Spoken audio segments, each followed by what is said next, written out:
So I think in terms of what I am going to talk about, my focus now is going to be on education. So specifically, how in the education space will AI have an impact? And Bill Gates published quite an interesting article a couple of months ago saying that he thought there were two areas that AI was going to make the biggest difference. One was healthcare and the other was education. And I thought that was great because they're two of my favorite areas. But I think the education one is particularly interesting because it's something that we're all familiar with and everybody has been through education. So you can relate to how this might change your experience. And if you're a parent, you'll be thinking, how is this potentially going to give your children an advantage? How will they get a better education than you potentially had yourself? So I think, are we good? Yes. Excellent. Thank you.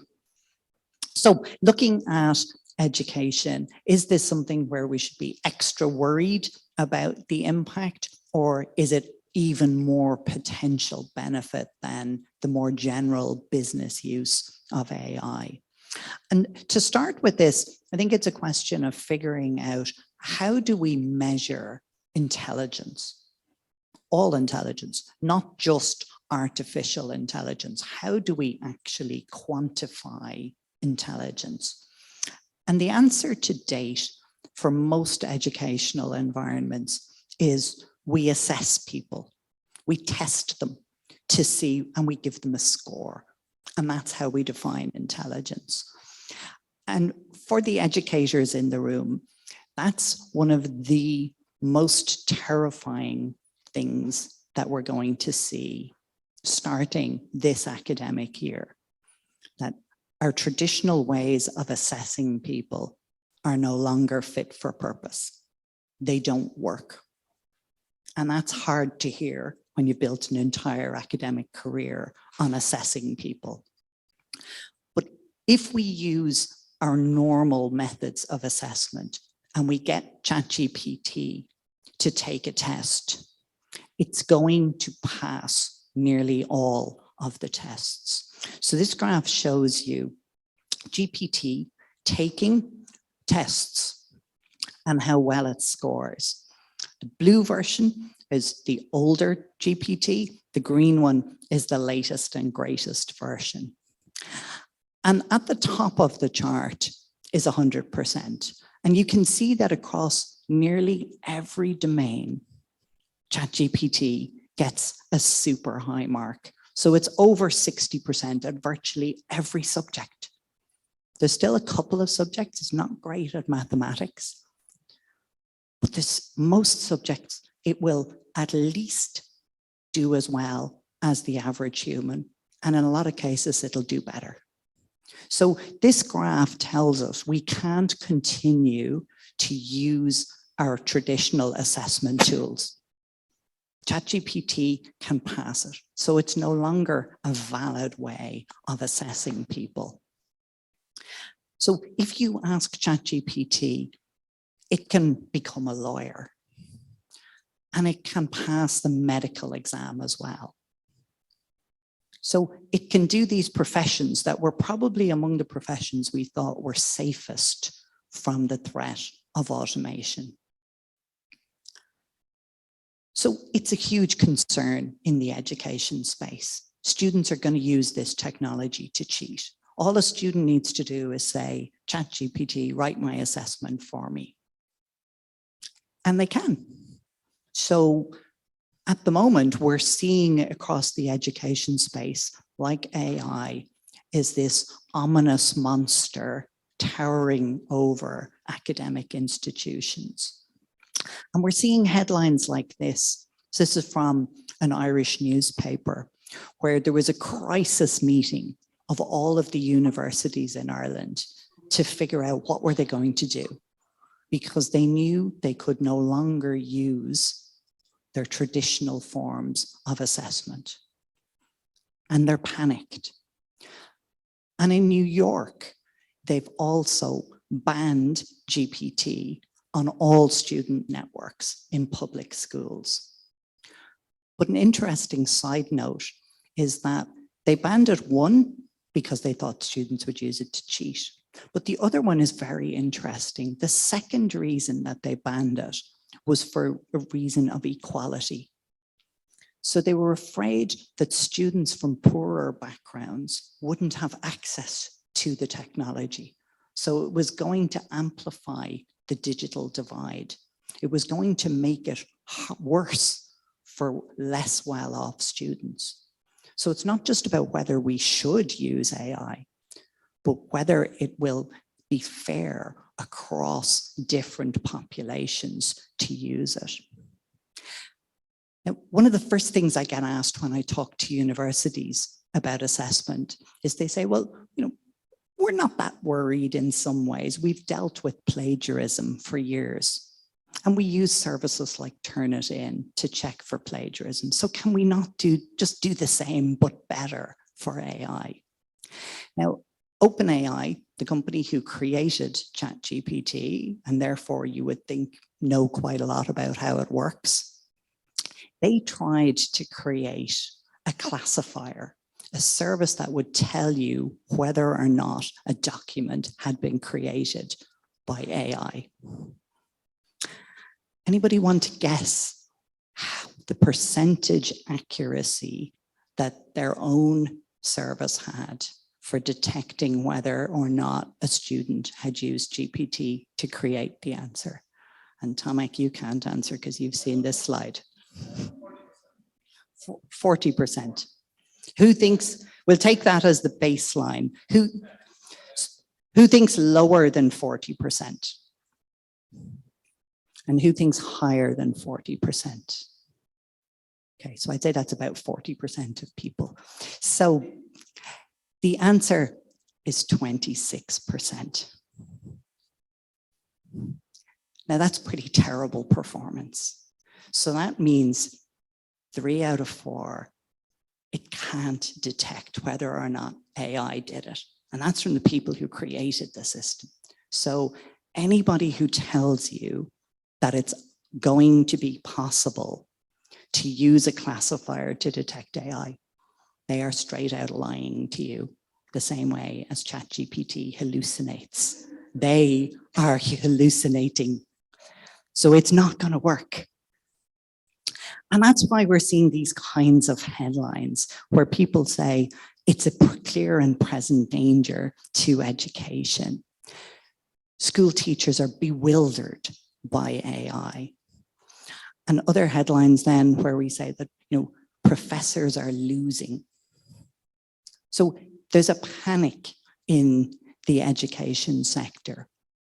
And it's not just the proper academic sector, in the commercial academic sector, if you can have such a thing. The commercial academic sector. So there's a company in the US who provide tutoring, a company called Chegg, and they've lost 40%. We're back at 40% again. They've lost 40% of their value because people think there's no future for that service where you can get personal tutors from Chegg. So as academics, what do we do? What are our options? So we can try and ban it, which isn't going to work. We can mitigate it, which means we can find workarounds. We can try and find solutions. Or we can full on embrace it and say, this is here to stay. How do we start to use it properly? And there are a load of things we can do to change how we assess students. So instead of the old school lazy way of just giving people an assignment to write an essay, we can say, well, add in a personal flavor, add in current events that ChatGPT doesn't know about. We can do this. We can ask, maybe, this is the one that frightens a lot of academics, where you say, talk to your students. Don't just get them to submit a paper. Actually talk to them and see, do they understand the material? But there's a lot of positives And I think there's huge potential for AI in education to do tremendous good. And what does that look like? So there's 3 areas that I pick out for this. And I think one of them is personal tutors at scale. The fact that we know rich people get personal tutors for their children, because that's the ultimate. That's the best form of education. You pay for one-to-one tuition. So why not give that to every child in the world? That's the potential that we have. We can literally give a personalized tutor to every child in the world. And if I had stood on a stage 2 years ago and said that, it would have been ridiculous. But it's actually possible now. And that, I think, is something to hold on to when you see all the negativity about AI, that you can actually achieve that. We can also automate content creation. So you saw the demonstration earlier from Tomek talking about automatically creating questions for tutors. So that relieves a workload and frees up the tutors to do more valuable things like better assessments. And we can also improve the presentation. So an awful lot of content, and I don't mean this to sound harsh to any lecturers in the audience, but a lot of materials that are given to students, in all honesty, they're a little bit dull. So why not bring them to life? So instead of giving people boring PDF files and boring PowerPoint files, why not use AI to make the content more interactive? Why not use digital humans to present them? Not that I'm in favor of digital presenters, just for the record. They're not a good thing.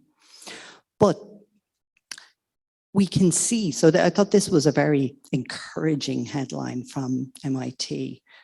There are teachers now who are seeing the positives, the benefits of really deploying AI in the classroom to benefit students. You have people like Khan, who runs the Khan Academy. He's saying, look, this is potentially the biggest thing that's happened in education ever. We're going back 2,000 years to Socrates about how we teach. Surely we can do better than that now. And I think we can, and it's not that difficult to get started. So I finished the previous presentation by telling people to try this. You can. So there are services like Chat PDF, where you can upload a PDF and chat to it, and it'll bring a dead document to life. So upload the document, and then you can type in and say, what are the 5 most important things in this document? And that's a new way of learning. And it gets straight to the point, and students will love it. You can also create very interesting simulations. So this is a screenshot from an application called Converse that I've tried. And for anyone who's interested in management training, this took me through a scenario where I had an underperforming employee, and I had to have a difficult conversation with them to understand why they weren't performing well. And I had the conversation, and the AI graded me. And it said that I got 9 out of 10 on focusing on the facts, but I was only 7 out of 10. I need to work on my empathy. But this again can be done at scale, at no cost. And we can give that level of training and development to people using AI tools. There's a French company called knowledge.ai, and they will take any PowerPoint, any Word document, any PDF file, and they will turn it into a SCORM or a H5P interactive content that you can then distribute to your students. So you no longer need to learn how to use those tools to create interactive content. Just upload it. 10 minutes later, you get back your SCORM file and you can put it onto Moodle or your LMS. There's the AI connector. So we're starting to see very quickly tools appearing to connect to the platforms that you use, the learning management systems, so that you can very quickly add this functionality at no cost into your existing platforms. You have services like Duolingo, the world's most popular app for learning languages. They've integrated ChatGPT so that they now offer a personal tutor for every user, as long as you're willing to pay for the premium subscription. They don't give it to the free users. But what it lets you do is it looks at the student's performance and it says, okay, you're doing well on vocabulary, but you're not really good at grammar, so I'm going to help you with that. And it personalizes the learning experience for every student. And it doesn't waste time teaching them things they've grasped grammar and conjugations, move on and teach them new things. What about people who like visualizations? There's nothing as boring as a bulleted list. So you can use GPT to say, show me, instead of telling me. So how about a diagram that instead of saying, what are the 10 things that happen in a commercial kitchen? Show me the relationship between that. Show me a mind map of how those concepts are related. So really bringing the content to life compared to that dull presentation. Now, there's loads of other things we could talk about if we have more time. So, again, what I spoke of earlier, we have to be careful about the hallucinations and how do we trust the content. What about tutors and students? Somebody pointed out a lot of the time when colleges try to ban the technology, they only mean for the students. The tutors think it's okay if it makes their life easier. So you need to watch out for that in a policy level. But some of the things that we spoke of earlier as well, the constants are still there. As you assess AI in an academic context, you have to keep in mind, where did this training data come from? How good is the data that the model was trained on? Have to keep that in mind. You need to know that the model has to have been trained on something. So figure out, that's crucial to whether or not you should believe the outputs, because it will make things up. And I love this example from a professor in Queensland who asked ChatGPT, what's the most quoted economics paper of all time?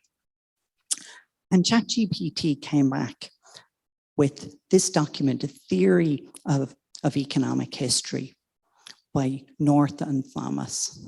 Now, anybody, if we have any economists in the audience, you might know that that's an exceptionally credible answer. North and Thomas are economic experts, and they have collaborated, but they never wrote that paper. It doesn't exist. But it is statistically a likely answer. And that goes back to how ChatGPT works. So the takeaways from the academic sector, again, try it. Try these tools.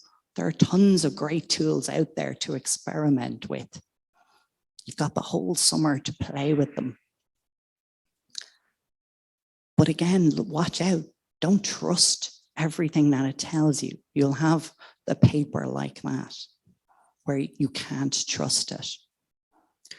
If you want to read more, you get a blog post about the education space available free on the Enovation website. Thank you. Hope you found that useful. Be delighted to connect with anyone on LinkedIn, follow up on the conversations, and I hope you enjoy the rest of your day.